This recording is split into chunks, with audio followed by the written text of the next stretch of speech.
Okay, let's unpack this. Imagine you're building something complex, like brick by brick, right? But each brick is a concept in U.S. patent law. Yeah. Today, we're laying a really foundational layer with Chapter 200 of the Manual of Patent Examining Procedure, the Oh, MPEP. that's right. This deep dive, it's part of our structured series, walking you through patent practice step by step. And Chapter 200, that's really where the journey kicks off. Indeed. Chapter 200 is absolutely foundational. It covers the very beginning, the birth and early life of a patent application. Okay. So the different forms it takes, its status as it moves through examination, and really crucially, how applicants can strategically use earlier filing dates. For anyone in the patent world, understanding not just what these things are, but why the precision, the specific terminology and procedures, why it matters so much, well, it's critical. Right. Our mission today, then, is to sort of cut through that jargon, pull out the essential nuggets from Chapter 200. Exactly. We want to give you a clear, high-level view of application types, their status, the rules around claiming, benefit, and priority. So you walk away, well-informed, not just on definitions, but what it all means practically. That's the goal. Now, before we properly jump in, a special thank you is definitely in order. Mike Sheppard, the creative director who put this whole audio series together. His vision made this structured format possible. We really appreciate that. Absolutely. And just a quick but very important reminder, this summary of the MKEP, it was generated using AI tools. Right. It's intended for general educational and informational purposes only. It is definitely not legal advice. Crucial point. Yeah. For authoritative guidance, you always need to consult the official MPEP or talk to a qualified instructor or a registered patent practitioner. Okay, good advice. So every great invention starts somewhere. Right.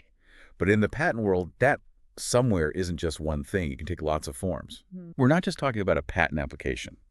There are these distinct categories, each with its own purpose, its own strategy. So what are these main forms? What's the the core difference? Okay, so at the highest level, U.S. patent law, Title 35 of the U.S. Code, it authorizes 3 main types. Each protects a different kind of innovation. Right. First, you've got utility applications. These are, well, probably the most common. They protect how something works, so processes, machines, manufacturers, compositions of matter. Most tech advancements fall here. Okay, the function. Exactly. Second, there are plant applications. These are very specific, designed to protect new, distinct plant varieties that are reproduced asexually. Think maybe a new type of rose. Huh. Interesting. Yeah. And third, design applications.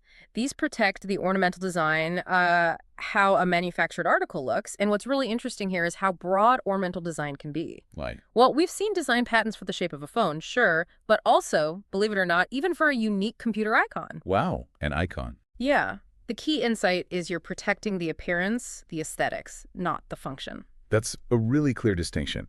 So we know what they protect, but then how do you actually get them filed? There are different ways, different pathways into the USPTO. Can you walk us through those? Maybe national versus provisional? What are the strategies there? Certainly. Within the U.S. system, there are primarily 3 pathways you need to know, and choosing the right one is, well, it's your first strategic decision. Okay.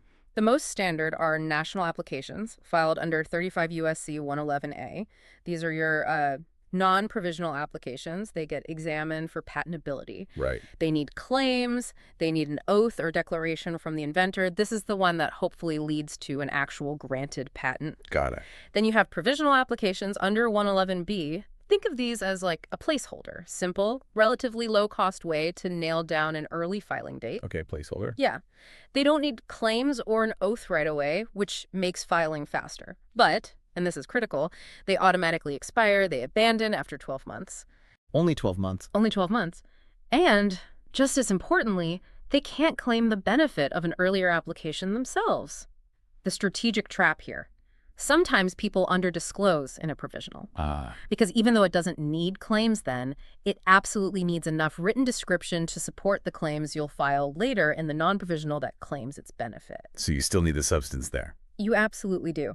And finally, international applications, PCT.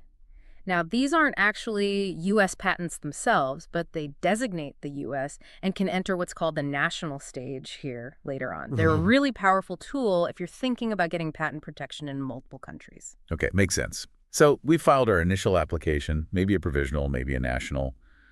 But the journey, it rarely just stops there, does it? Not usually, no. What happens if the inventor refines the idea or the examiner comes back with issues?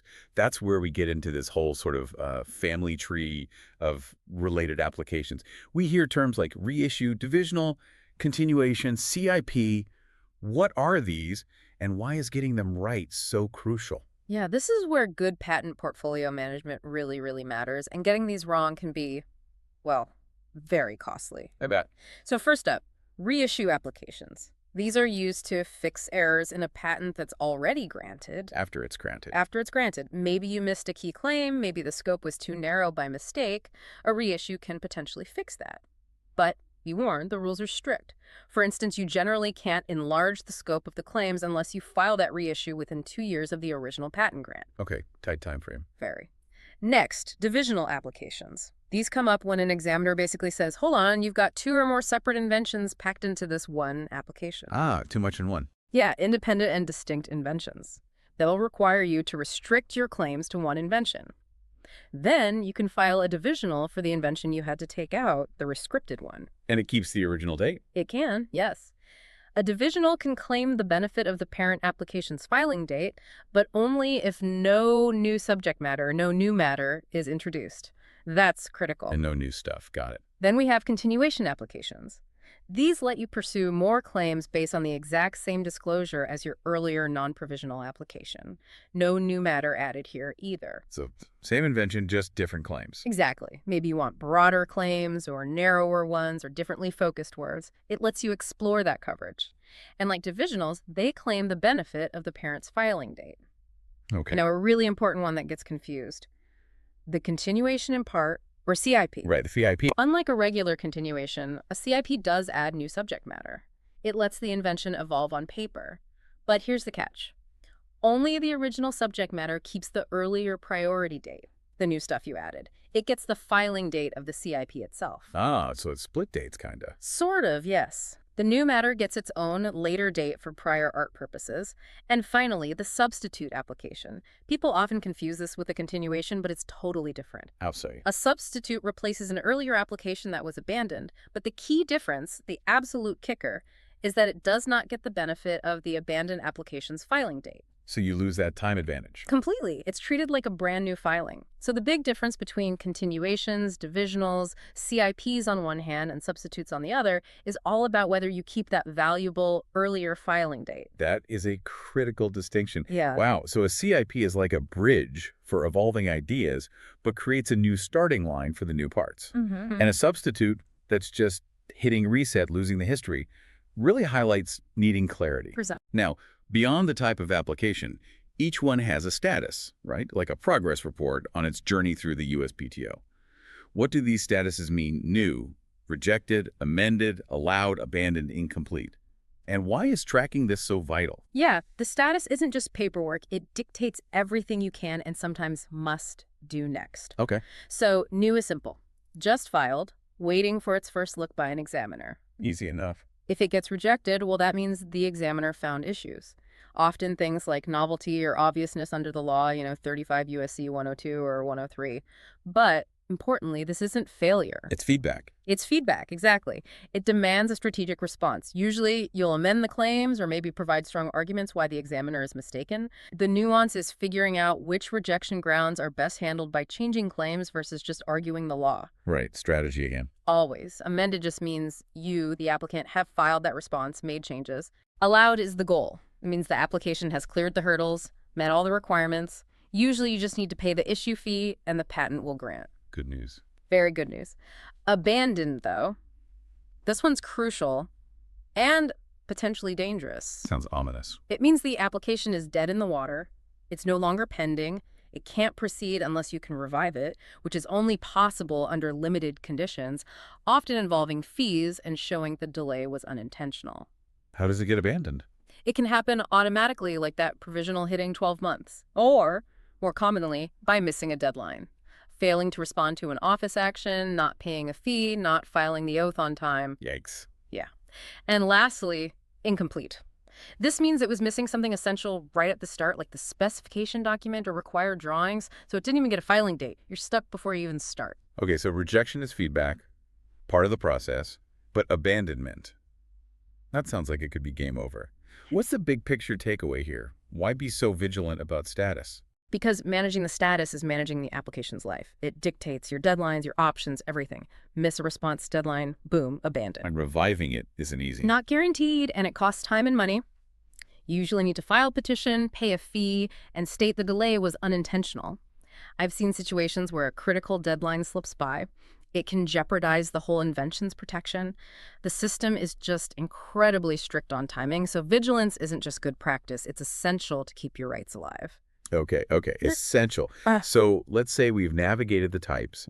We're carefully watching the status. This is other really powerful move. You called it a time machine earlier. Claiming benefit or priority, using an earlier filing date. Why is that such a big deal? It's huge. It all comes down to prior art. Remember, we're in a first inventor to file system now in the US. So having an earlier effective filing date can literally be the difference between getting a patent and getting rejected. It acts like a shield.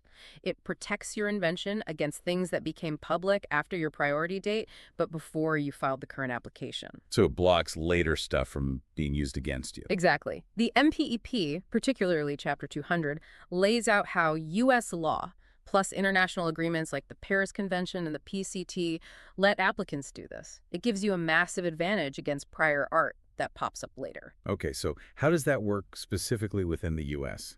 Claiming benefit from an earlier U.S. application, say, from a provisional to a non-provisional. What are the rules and maybe the common trip-ups? Right. For domestic claims like a non-provisional claiming benefit of a provisional that's under 35 U.S.C. 119E, the absolute #1 rule, the thing you cannot forget, is the 12-month deadline. The same 12 months that provisional lasts. Exactly. The non-provisional has to be filed within 12 months of the provisional's filing date.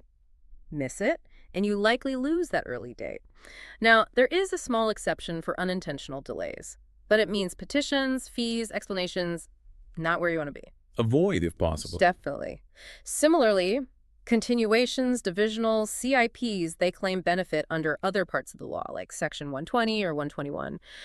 For all these domestic benefit claims, the key procedural step is making a specific reference to the earlier application, usually in the application data sheet or ADS. Got to get that reference right. Get it wrong or forget it, and you could lose the benefit claim entirely. Okay. Now, what about looking outside the U.S., claiming priority from a foreign application? That seems like it adds international treaties and more complexity. It absolutely does. More strategic layers, more specific rules. Foreign priority claims involve both international treaties and U.S. law. Like the Paris Convention. Exactly. The Paris Convention is fundamental. It basically gives you 12 months from your first filing in any member country to file in other member countries and claim the date of that first filing. So it harmonizes things internationally. To a large extent, yes. And other systems, like the PCT and the Hague Agreement for Designs, also incorporate these priority principles. So an international design application filed through Hague that designates the U.S., for example, can claim foreign priority here. What are the practical steps, the requirements? Okay, details matter here. You have to properly reference the prior foreign application number, country, date. Crucially, you often need to file a certified copy of that foreign application with the USPTO. A certified copy. Yes, though sometimes this is handled electronically between patent offices if they have an agreement, but the deadline is key. Usually, you need to submit it or make sure it's available electronically within 16 months from the priority date. 16 months. Right. And there are also deadlines for making the claim itself, typically the later of 4 months from the U.S. filing date or 16 months from the foreign priority date for a new non-provisional. Again, unintentional delays might be excused with a petition. Lots of dates to track. Oh, yeah. And one useful practical tip the MPEP mentions, if one of these deadlines falls on a weekend or a federal holiday here in D.C., It rolls over. it rolls over to the next business day. That little rule, 35 U.S.C. 21B, can be a lifesaver sometimes. Good to know.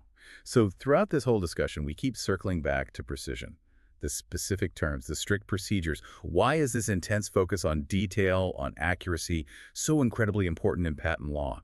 It sounds almost unforgiving. That's a fair description. It can feel unforgiving. Yeah. But this precision, it's really the bedrock of the whole system. Why? Because the integrity of the patent right itself, making sure it complies with the law, making sure it's enforceable, it all hinges on using the right language and following the right steps. So like the substitute versus continuation example. Exactly.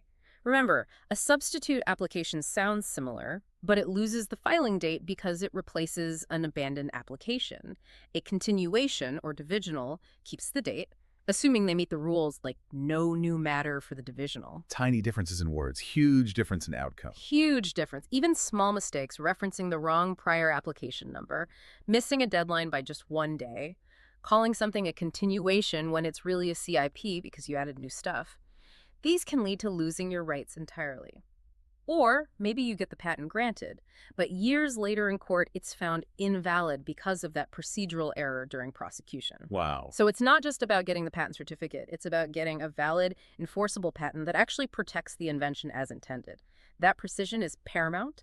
It's how the system tries to ensure fairness and reward genuine innovation effectively. Okay, so let's try to quickly recap this deep dive into MPP Chapter 200.